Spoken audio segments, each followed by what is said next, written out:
খাবার খাওয়ার পর ৮ ঘন্টা পার না হওয়া পর্যন্ত মানুষের শরীরে সেই অর্থে রোজার প্রভাব পড়ে না। আমরা যে খাবার খাই তা পাকস্থলীতে পুরোপুরি হজম হতে এবং এর পুষ্টি শোষণ করতে অন্তত ৮ ঘন্টা সময় নেয় আমাদের শরীর। যখনই খাদ্য পুরোপুরি হজম হয়ে যায় তখন শরীর যকৃত এবং মাংসপেশিতে সঞ্চিত গ্লুকোজ থেকে শক্তি নেয়। কিন্তু রমজান মাসে সঠিক নিয়মে রোজা না রাখলে ইফতারের পর খুব বেশি দুর্বল লাগা, দিনের বেলা পানি শূন্যতা, কোনো কিছুতে দীর্ঘ সময় মনোযোগ ধরে রাখতে না পারা, মেজাজ খিটখিটে হয়ে যাওয়া ইত্যাদি নানান ধরনের সমস্যা হয় এবং প্রতিটি কাজের পারফরমেন্সে ব্যাঘাত ঘটায়। বেশিরভাগ সমস্যা হয় সঠিক খাবার বাছাই না করার জন্য। আজকের ভিডিওটির পরামর্শগুলো মুসলিম বিশ্বের বেশ কয়েকজন নামকরা স্বাস্থ্য বিশেষজ্ঞের রেফারেন্স অনুযায়ী সাজানো হয়েছে। এমন কয়েকটি বিষয় যেমন কিভাবে সেহরি খাবেন এবং কোন খাবারগুলো সেহরিতে খাওয়া উচিত, ইফতারের সময় কোন খাবারগুলো খাওয়া উচিত, কতটুকু পানি পান করা উচিত এবং কিভাবে ঘুমানো উচিত এবং কতটুকু ঘুমানো উচিত, যেগুলো মেনে চলে রমজানের রোজা রেখেও পূর্ণমাত্রায় কাজ করতে পারবেন এবং ইফতারের পরে ক্লান্তিও আসবে না। অর্থাৎ রমজানের ইবাদতের সাথে পূর্ণাঙ্গ একটি রুটিন আপনাদের সাথে শেয়ার করব। ভিডিও শুরু করার আগে কিছু গুরুত্বপূর্ণ কথা আমি আপনাদের সাথে শেয়ার করতে চাই। যারা আমাদের চ্যানেলের নিয়মিত দর্শক তারা জানেন যে আমার সেমিস্টার ফাইনাল পরীক্ষার কারণে গত 2 মাস কোনো নতুন ভিডিও আসে নাই। আলহামদুলিল্লাহ গত 22 মার্চ সেমিস্টার ফাইনাল পরীক্ষা সম্পন্ন হয়েছে। এখন থেকে নিয়মিত ভিডিও পাবেন। আর আপনারা হয়তোবা জানেন যে আমাদের চ্যানেলের নিয়মিত ভিডিও প্রতি শুক্রবার রাত 8টার সময় আপলোড হয়। ইনশাআল্লাহ এখন থেকে নিয়মিত নতুন ভিডিও পাবেন। তাহলে চলুন কথা না বাড়িয়ে মূল আলোচনায় চলে যাওয়া যাক।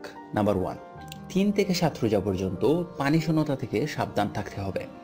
প্রথম কয়েকদিনের পর শরীর রোজায় অভ্যস্ত হয়ে ওঠে এবং তখন শরীরের চর্বি গলে গিয়ে তার রক্তের শর্করায় পরিণত হয়। কিন্তু রোজার সময় দিনের বেলায় আপনি যেহেতু কিছুই খেতে পান না বা পারছেন না, তাই সন্ধ্যায় রোজা ভাঙার পর আপনাকে সেটার ঘাটতি পূরণের জন্য প্রচুর পরিমাণ পানি পান করতে হবে। না হলে আপনি মারাত্মক পানি শূন্যতায় আক্রান্ত হতে পারেন, বিশেষ করে গরমের দিনে যখন শরীরে ঘাম হয়। যে খাবার আপনি খাবেন তার মধ্যেও যথেষ্ট শক্তিদায়ক খাবার থাকতে হবে, যেমন কার্বোহাইড্রেট বা চর্বি। একটা ভারসাম্যপূর্ণ খাবার খুবই গুরুত্বপূর্ণ, যেখানে সব ধরনের পুষ্টি, প্রোটিন, লবণ এবং পানি থাকে। ডাক্তারের পরামর্শ অনুযায়ী কোন কোন খাবার আপনার শরীরের চাহিদা পূরণের জন্য খাওয়া উচিত, ভিডিওর পরের অংশে আমরা তা নিয়ে আলোচনা করব। নাম্বার 2, পর্যাপ্ত পরিমাণ ঘুম। রোজার মধ্যে বেশিরভাগ মানুষই সেহরি খেয়ে একবারে ঘুমান। এটা শরীরের জন্য মোটেই ভালো নয়। সেই সাথে টানা কয়েকদিন ঠিকমতো না ঘুমালে মাথা ও শরীরের পারফরমেন্সে খুবই বাজে প্রভাব পড়বে। অনেকেই কয়েকটি রোজা রাখার পর মাথা ঠিকমতো কাজ করে না, চট করে কিছু মনে পড়ে না, মানুষের কথা শুনে ঠিকমতো বুঝতে পারেন না, ইত্যাদির ঝামেলা হয়। এখানে আসলে রোজা না খেয়ে থাকার কোনো অবদান নেই, এটা আসলে পর্যাপ্ত না ঘুমানোর ফল। একজন পূর্ণবয়স্ক মানুষের সারাদিন ঠিকমতো কাজ করার জন্য 7 থেকে 8 ঘন্টা ঘুমানো দরকার। আপনি যদি সেহরি খেয়ে ঘুমান এবং আপনার অফিস টাইম যদি 9টা বা 10টা থেকে হয়, তাহলে আপনাকে অন্তত অফিসের টাইমের 1 ঘন্টা আগে ঘুম থেকে উঠতে হবে। সেহরি খেয়ে ঘুমালে বড়জোর 5 ঘন্টা ঘুম হবে। প্রথম কয়েকদিন হয়তো ঠিক মতোই কাজ করতে পারবেন, কিন্তু শরীরে যখন টানা ঘুমের ঘাটতি পড়ে যাবে তখন মস্তিষ্ক ও শরীর কোনোটাই ঠিক মতো সাড়া দেবে না, যার ফলে আপনার রোজা রাখতেও কষ্ট হবে, সেই সাথে কাজেও পারফরমেন্স করতে পারবেন না। কাজেই তারাবির নামাজ পড়ার পরেই শুয়ে পড়ুন, অন্তত 2 থেকে 3 ঘন্টা ঘুমিয়ে নিন। এরপর তাহাজ্জুদ এবং নফল ইবাদত করুন। তারাবির নামাজ সাধারণত 10টার মধ্যেই শেষ হয়ে যায়। এরপর 12টা 1টা পর্যন্ত ঘুমালে এবং তারপর সেহরির পর 4 ঘন্টা ঘুমাতে পারলেই আপনার ঘুমের ঘাটতি পূরণ হয়ে যাবে। এর ফলে আপনি পরের দিন অনেক ভালোভাবে কাজ করতে পারবেন। নাম্বার 3, সময় মতো নামাজ এবং ইবাদত করুন। রোজা মানে শুধু না খেয়ে থাকা নয়, নিয়মিত ইবাদতের পাশাপাশি এই সময়ে নফল ইবাদতও করা উচিত। এটা এমন একটি সুযোগ যখন আপনি খুব অল্প সময়ে পরকালের জন্য অনেক বেশি পাথেয় সংগ্রহ করতে পারবেন। রোজার সময়ে পুরো মাত্রায় ইবাদত করতে না পারলে আপনার স্বাভাবিক কাজেও ব্যাঘাত ঘটবে।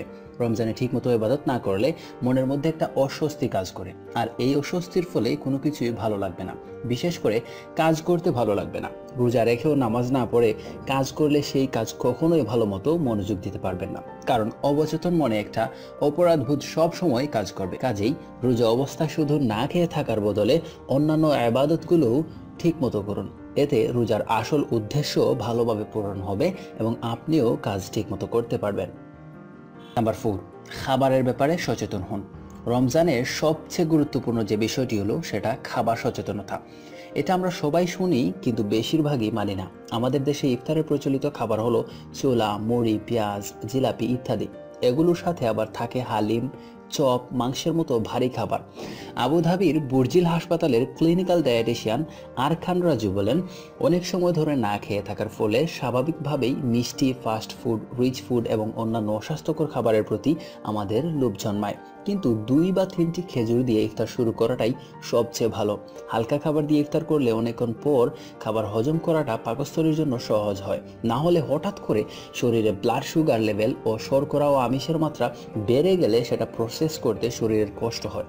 মূলত এইসব ভারী হাই প্রোটিন ও শর্করাযুক্ত খাবার খাওয়ার ফলে ইফতারের পর অস্থির লাগে, ঘাম হয়, কোনো কাজ করতে ইচ্ছা করে না, মনে হয় শুধু শুয়ে থাকি। সেহরি খাওয়ার সময়ও নিয়ম মেনে খাওয়া উচিত, তাহলে রোজা থেকেও সারাদিন অ্যাক্টিভ থাকা যাবে।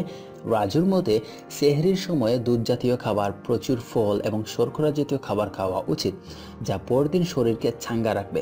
সেই সাথে অবশ্যই প্রচুর পানি পান করতে হবে। অতিরিক্ত তেলযুক্ত ভারী খাবার এবং লাল মাংস যেমন গরুর মাংস, খাসির মাংস ইত্যাদি পরিহার করতে হবে। এসব খাবার শরীর থেকে প্রচুর পরিমাণ পানি টানে, তাই এগুলো খেলে শরীর থেকে দ্রুত পানি ফুরিয়ে যায় এবং শরীর দুর্বল হয়ে পড়ে, ফলে দিনের বেলা সহজেই ক্লান্ত হয়ে যেতে হয়। সাদা ভাত, গোটস এগুলো বেশি খেতে পারেন যাতে এনার্জি হয়। সেই সাথে ফল ও পানি সারাদিন শরীরের রস বজায় রাখবে। আমিষের জন্য ডিম খাওয়া যেতে পারে, পাখির মাংস এবং মাছ খাওয়া যেতে পারে, কিন্তু গরু, খাসি যতটা পারুন এড়িয়ে চলুন। সো এই ছিল আজকের ভিডিও। আশা করি ভিডিওটি আপনাদের উপকারে আসবে এবং ভিডিওটি যদি আপনাদের পছন্দ হয় তাহলে ভিডিওটিতে একটি লাইক দিতে পারেন এবং পছন্দ না হলে ডিসলাইক দিতে পারেন, কোনো সমস্যা নেই। দেখা হবে পরবর্তী ভিডিওতে, ততক্ষণ পর্যন্ত ভালো থাকুন। আল্লাহ হাফেজ।